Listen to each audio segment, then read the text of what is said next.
Well, never mind. I'm here. I'm good, mate. I'm good. All good. Been busy. I know you're busy with the Heretic order at the moment, aren't you? Yeah, and Lots going on. we got a new guitar player, and we're just getting some rehearsals going towards. We've got some gigs coming up.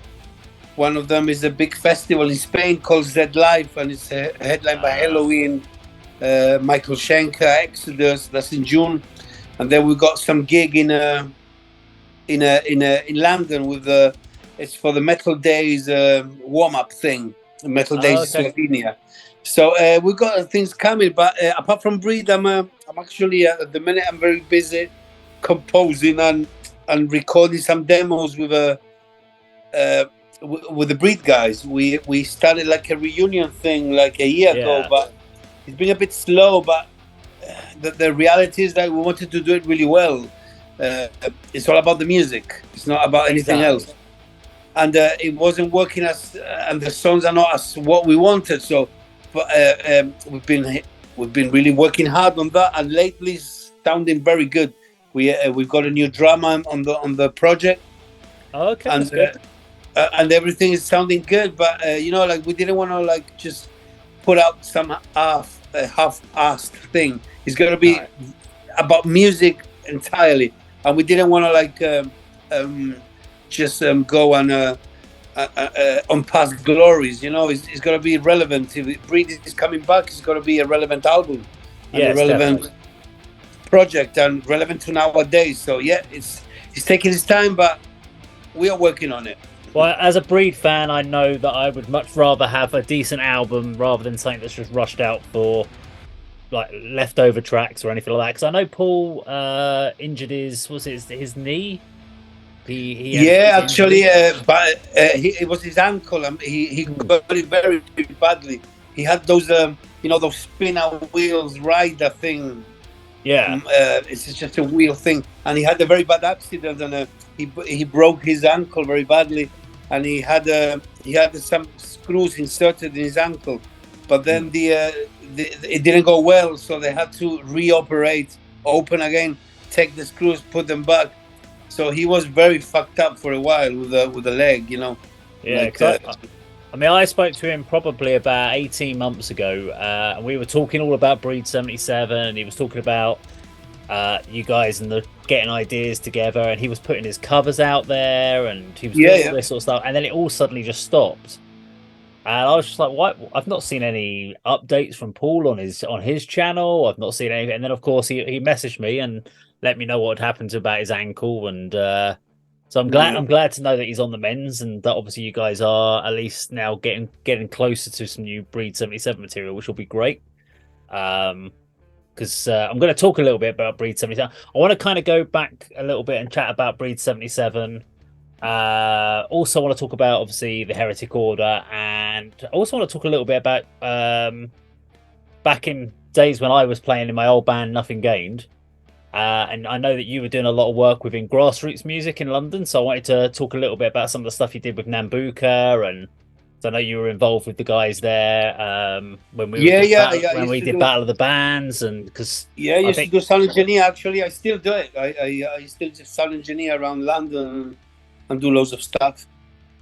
Because I'm trying to remember what the contest was that I'm sure it was something like Metal to the Masses or something like that. That probably was metal. Yeah, it was Metal to the Masses. I did loads of Metal to the Masses. I did a couple of years on a row. I just did all the sound and helped with the production for my friend Mick Monster on the that was it. Metal to the Masses. So how did you get involved in that? As while we're on that topic, how did you suddenly go? Because obviously I think that was probably around 2012. I'm guessing it's around 2012, around that sort of years, maybe 2012, maybe 2011, something like that. Yeah, I was working in the clubs, like doing sound and that, and Mick started with the whole thing of getting bands up and running, and the end game was to like get. Although to be honest, I'm not very. I think music is a very unique thing, so I don't think music should be a competition. but I understand it had to because somebody had to.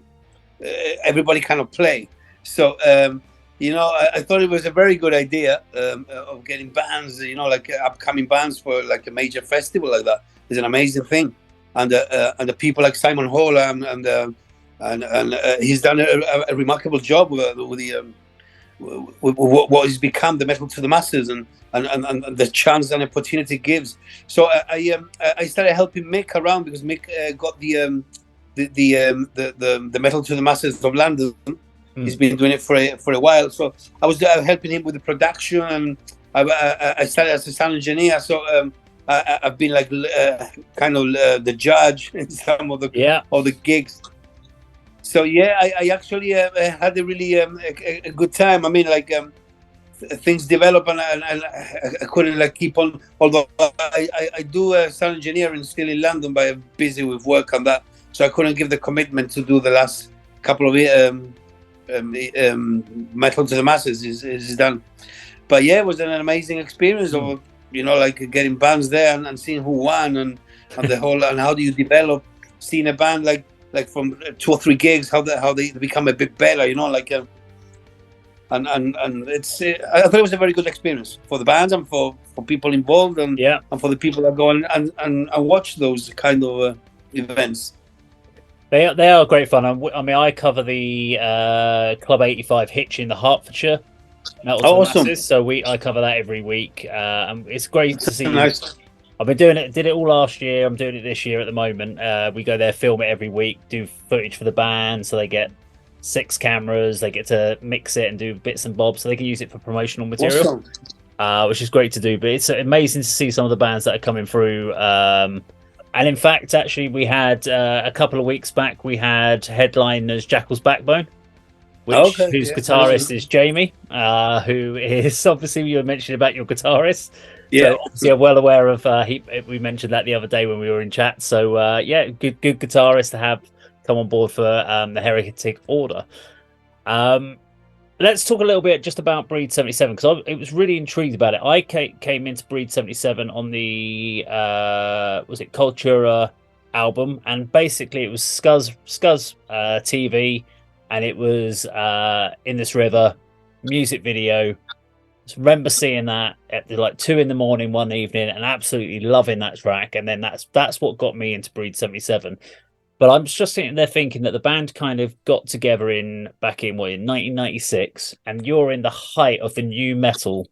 This is when new metal is probably really taking off. You've got Korns out there, you've got Deftones, and it's what I find interesting is Breed 77 is sometimes put in the new metal camp, which I can't understand why anyone would put Breed 77 in new metal. Sounds nothing like new metal, but I think it's because a lot of people don't know what to put Breed 77 into. It's a very unique musical style. And if anyone is watching this who have no idea about Breed 77, shame on you, first of all. But you've got the flamenco guitars, which is a very key part of your sound. Mixing that with the hard rock and the metal styles. There's an element of groove in there. But why, when you guys all got together, you obviously had a very distinctive, different sound that no one else was doing. So was this something you just kind of went, do you know what, we're not going to be doing what the new metal guys are doing. We don't want to do classic thrash. We want to do stuff with flamenco guitars. We want to have groove in there. We want to have stuff very different to what's going on. How did that sound of Breed 77 come together? Well, to be honest, it developed through a bit of time. When we first started, I maybe understand why people thought at the beginning we were new metal, because we used to do many gigs with a very good band called 1 Minute Silence. Oh yeah, the bass player is a friend of mine from back home in Gibraltar, Glenn. So we had that helping thing that we did many tours with them and many gigs. And at the beginning, to be honest, we were a bit more kind of the rapid thing, like we were a bit more contemporary to the new metal thing. But the first demo we did, we started because we always being from Gibraltar, we always toyed with Spanish guitars, and we always had the idea of. I've always liked metal. I consider myself a metaler, but I've got a really big passion for flamenco and southern music, So I thought we just bit by bit, we used to all live in the same houses, squads. We were young, just came from Gibraltar, and a gang of us, and we ended up like always like jamming at night, having parties, and I don't know, like all this we developed on all this Spanish guitar playing.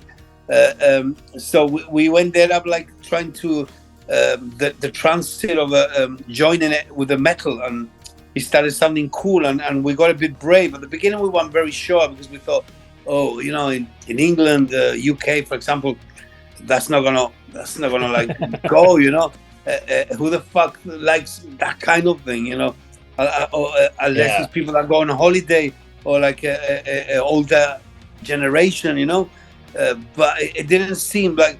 But we became braver, and I think we started to do our own thing, which it takes guts, really. I think, in the sense of you can see it nowadays, like kids, the industry, or nowadays the internet, or Spotify, whatever, always pushes you to be part of what's fashionable.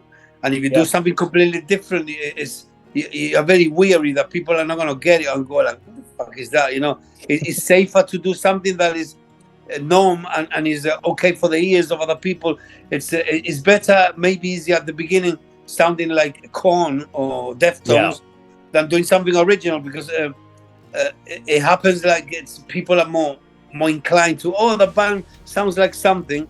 So when you kind of like describe what you sound like, people are a bit weary, so I think it just developed, and then we like I said, we became braver and just put our music, and then we saw that people were taking it, and it's like, it's not that bad, people will get it, so we just continue and stuck to what we were doing. So I mean, it's funny, I find Breed 77 is almost like the Marmite of metal. It's people either really love Breed 77 or they really don't like Breed 77. They just don't get it. It's not a middle ground band. No one sits there and goes, they're okay. I know lots of people that will go, Breed 77, absolutely love it. They live, breathe it, everything you guys put out. But then I also understand with some people, with Paul's vocal style, it's not their vocal style, or they don't like that mix. They're maybe a bit purist or elitist. Completely agree. Don't get that mix up, so they are kind of completely down that end. But I just got, when you guys did the Zombie cover, whose idea was it to do a cover of the Cranberries' Zombie? Well, we actually we were doing the Insects album at the time, and we actually had 3 or 4 songs. We wanted to do a cover. I don't know why. It's a long time ago. So, but the conversation came that we wanted to do a cover. So we all came up with some songs, and we tried ideas here and there. And the Cranberry song, like, just felt really natural for what we were doing with the Spanish guitars and that. There was other songs we had in mind, but they never materialized. Like they were like, it didn't sound as cool. I think we got that song and made it ours, in a sense. Not actually saying it was ours, the Cranberries, amazing band, and the vocal of that Dolores, the singer, is amazing, and he's got his own thing. But we didn't try to do we did an interpretation of how we saw the song, and we made it like to fit our style, rather than our style fitted the song. You know what I mean? Yeah. I mean, that's what when what was it, when Bad Wolves came out with theirs, and I had a load of people go, my God, it's amazing, someone's done a heavy metal version of Zombie, and my face just dropped, and I went, have you never heard the Breed 77? That's a proper metal version of the song. This is just, it's this with the Bad Wolves, it's the same song, just with heavier guitars. I was like, at least you guys, you took the song, as you said, you reinterpreted it, you did it your way, tweaked the lyrics, you had a different bounce, you gave it a completely different energy while still having an aggressive stance to it, rather than trying to go down a very deep emotional stance that they did on that one. So you kind of took it in a different direction, and I really liked that you did that. Whereas I guess some people just, again, the purists, they just want to hear it exactly how it was played. So I always appreciate it, and I keep shouting out about it when anyone tells me about the Bad Wolves version of Zombie. I have to kind of push yours in their face and go, no, go check that out. I want to talk a little bit about the last album, so Evil Inside, which is in my top 10 albums of all time. Absolutely love that album. Bring on the Rain is an absolute banger of a track. Got to see you quite a few times over that point. So when you came out on the tour, the 2014 Culture 10-year reunion tour, got to see you on that one as well, playing at places like I think you were touring with Soil. You did the Electric Room. Yeah. You also played at the El Nino at the Hybrid Garage. Got to see you guys there as well. I remember that one. Yeah, absolute banging gigs the whole way around. Now that came out. That was 2013. And then obviously the band then went on hiatus at was it end of 2014 after the 10-year Culture? Yeah, no, it was actually before. Like we did it's a funny story. We actually did put the album out and did a tour, but immediately after that, very very soon, Paul decided to leave, go back home to Gibraltar. He had some personal problems in his life and family stuff, and either way, we were burned out, to be honest. Like we had been through so many highs and lows, and then it was lows. The music business wasn't as like how the business is. Like we were going through a bit of a downslope thing. So we ended up finishing the tour with Devil Driver in Europe with a different singer. We actually ended up having to get somebody else to finish the tour. And after that, we were gonna try to do new music, etc. But we didn't feel it at the time. Everybody was toying for different ideas, so we just put the band on ice. And all as this was happening, our agent called us. It was TKO at the time, and they said "Hey guys, do you know it's the 10th anniversary? Are you thinking of doing Cultura? Are you doing anything?" So I was recording the first Heretic album in Madrid with Heretic, obviously, and I remember talking with Paul one night from Madrid. I called him, I was talking with Ian and blah blah blah. He told me about this, and he said, "Look, shit, we should do something." So we decided to do some gigs for the 10th anniversary. We had to be the original lineup thing. So the guy we were working with in the Breed thing didn't like the idea, and we fell out a bit. So that didn't work. So we did that tour, and then that was it, really.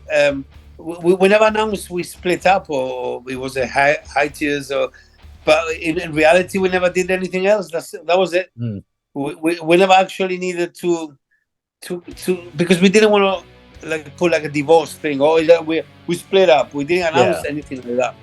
So we just left it until years later. I remember Paul called us, and Gibraltar was celebrating some national day that was an anniversary, the 100 and something, and they asked us to headline.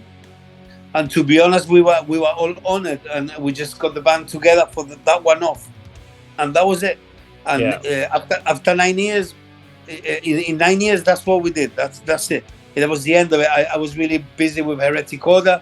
I was doing my metal project, so I had different ideas and blah blah blah. Until a couple of years ago, we started. Well, we've always been friends, so we've always been in contact. With Paul, myself, Pedro. So, a couple of years ago, we decided let's try. Let's see. A long time ago, and it would be nice to. The way we left it wasn't the way we thought it should have been. Right. So it's let's try getting something together and composing music. It had to be because of the music. We could have easily gone down best ofs or gone and do stuff, but we didn't feel comfortable, like just going around and doing another, Breed tour with oldies.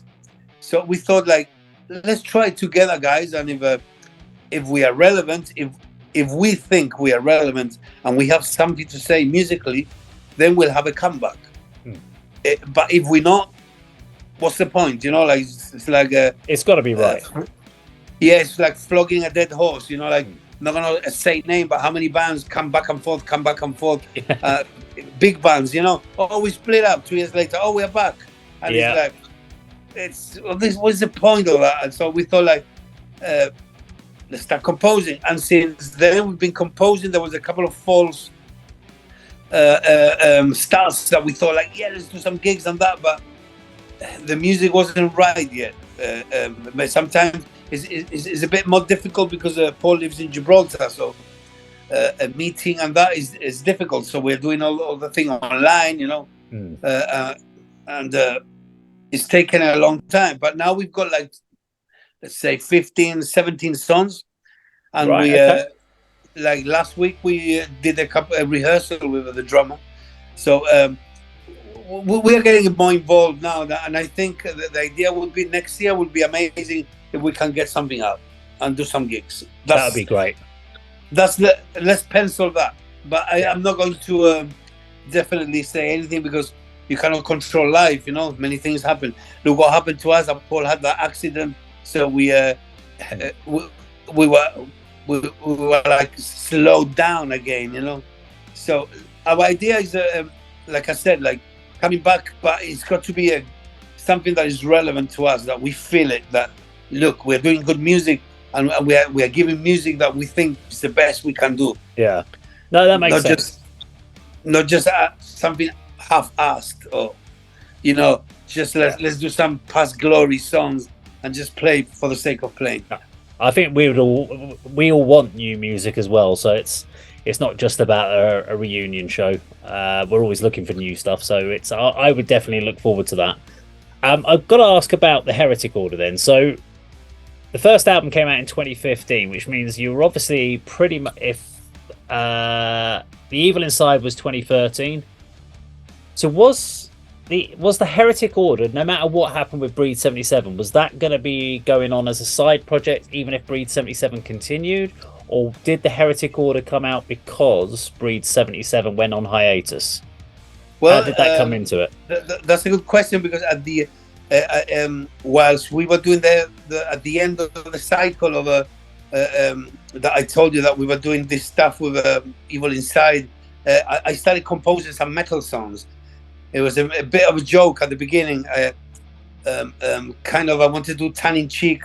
I'm a big fan of horror movies, especially Hammer House of Horror, the old Dracula songs. So I started the Heretic Order like a fun thing.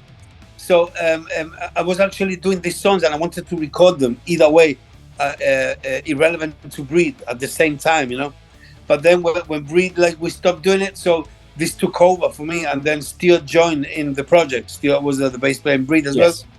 So we became more serious. Then we got a German company that was interested in putting the material out.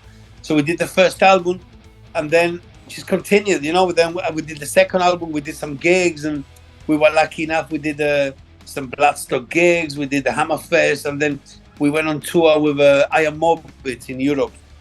And at the same time, in England, we did some days with Anthrax, Exodus. We did a couple of days with Exodus in the Underworld. So things were hotting up, and I'm like, just got the flavor of it. And I just continued doing the Heretic. Like, it started like a joke, kind of a joke. Then the second album, I think, is a bit more serious than the third one, which I put out last year. It's completely more kind of a band thing, like kind of serious for me, Yeah.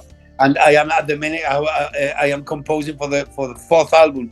I mean, we were a bit unlucky when which I think that the last album we did, the third, which is called 3, is the best one we've done of the lot. I love that album. Its reviews were good, but it was cut a bit short because we just put the album out and the drummer left, and then we had a bit of problems, and in between you had the COVID thing, so we were stopped for a while, Yeah. So the drummer leaves, and when we get a drummer, then the guitar player leaves, and I'm like, oh, for fuck's sake. So it's been one of those things after one thing after the other, and on top of how difficult the music business is nowadays, with especially nowadays this year with inflation, touring, it costs a lot. Yeah. And apart from that, Brexit has made British bands touring Europe very difficult and very costly. So that's another bastard, like, I would have been in Germany, and like we did a tour 2019. That was the last tour we did in Europe. Then COVID came, but we managed to go to Czech Republic, Germany, France, Belgium, and it was growing, and we are like, man, we are on it now. And suddenly the COVID came. I'm not moaning about it. It just came, and it happens. Everything was stopped. It happens. I made the most of it, and we recorded the third album whilst the COVID. Half of the stuff I recorded at home. I remember like knowing that it was going to go on lockdown, and heading up to go to a studio in Kingston, and we rushed and did the drums. So at least we had the drums in a real studio, And then the rest we had to do it and reamp later, because half of it I sang all the vocals in my house. I've got like a mini studio. I've got some good gear. I mean, the neighbors weren't very happy, but I had to do it. And then like after all this happened, it was really hard, and we got the album out. Then the drummer leaves, as I said, and then the guitar player was thing after thing after thing, and I'm like, for fuck's sake, mate. But how they say, the devil's always got tricks. So we are lucky. We found a new drummer, Claudio, which we're very happy, and lately we got Jamie in the fold. So things are looking good. We've got a couple of gigs coming up, and let's see. We'll keep on rolling. At least we're gonna do as much as we can. Can I ask about with your vocal style? So you've got a very unique and distinctive vocal style on the Heretic Order. Was this something that you had? Is this just your natural singing style, or is this something you distinctively went, this is the vocal style I want for Heretic Order? This is a character's voice that I'm going to put out there because I want to portray this character. Yeah, in a real, it's my interpretation of I'm a big fan of King Diamond. You can see my Merciful Fate tattoo there. Yeah. Since I was a kid, and this is a kind of to be honest, I was never meant to be the singer of Heretic Order. I'm a guitar player for most. I've never considered myself a singer. I was going to be, but I did all the songs of the first album, and I had all the demos, all the lyrics, all the ideas, and then like. It was Stuart actually that said, like, mate, and our producer Will, which Will had done Breed in the past, and he did the album of Heretic, and I was telling them that now we have to look for a singer, and they're like, mate, the demos sound good, why don't you try it? So I did some gigs live, and to this day I always think, one day I'm gonna get a singer for Heretic, and I'm still singing for Heretic. But because I like I say, I consider myself a guitar player. Yeah. I'm kind of singing by the way, because somebody's got to sing. but I started like, and I like to give different characters, different kind of vocals, kind of like I said, I cannot compare myself to the master, which is King Diamond. Yeah. But it's my interpretation of giving little theatrical roles of different characters. All the songs are about very historical or horror stories. I enjoy a lot the lyrics and the whole concept of Heretic Order. So it's like my love child. I love what I do. Yes. It is definitely very, very, very theatrical, which I really enjoy. I love watching the videos because you do put a lot of effort into the storytelling. You can tell you love to put that character into the camera. It's not just as simple as just a performance video where you see, and a lot of bands do nowadays. They just get into a studio and they just play in a black room and they do play to the camera. It's very boring. Whereas at least with your videos, you watch them and you're like, okay, you're trying to get the story across of the music video. Do you do all the music videos yourself? Is this all just stuff that you self shoot and then edit, or do you get a company? Do you get different guys to do the videos for you?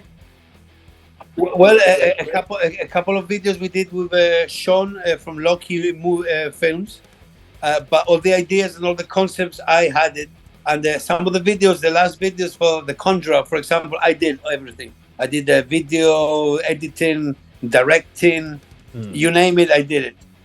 Like again, I never wanted to be a video producer or a video director or making videos, but in this business, you know how it is, DIY, and things cost a lot of money. So you end up. I wish I had a bigger budget. You would be impressed with the videos. Would be like movies, but I don't have that kind of budget. So we have to put like with what we've got. For example, the song "King of the Damned" is about the London Tower and the kings of old, of the tyrants, of how they were criminals in a way. You know, like thugs, mafia thugs. That's what I've always thought about. Like, you know, these people like. Well, like a kind of Hitler or Putin of nowadays, you know, like in the medieval time, everybody was a thug, and you do what I tell you to do because I am stronger than you, and that's it. And I use violence, and I wanted to portray that. I mean, we couldn't get the Tower of London, but we got this old chapel in outside Luton Airport.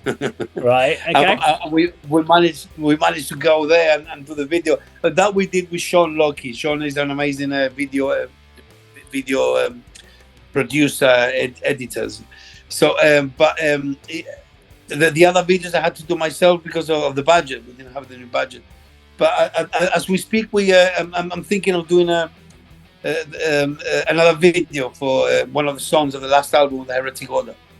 So I want to put something out this year. Definitely some kind of video, and it's going to be like a horror movie.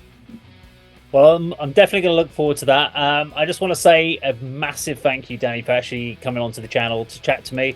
Love all the updates about Breed 77, and obviously with the new guitarist Jamie joining you, and obviously your new drummer, Heretic Order. So hopefully you get everyone up to speed and get yourself out again on the road, and hopefully I'll get a chance. I'm gutted. I missed you at Club 85 back in 2021. I wasn't when you last played there. Yeah, really good with the Ingesta. I mean, if you hear of anything, I would love to play Hitchin. I love that place. So let me know if you need the band. We'll be. I will speak to the guys because I'm sure we can sort it out. I'd love to have you back over at Club 85. But thank you very much for joining me, and have a great day, mate. Thanks very much for having me and for listening to me blub around.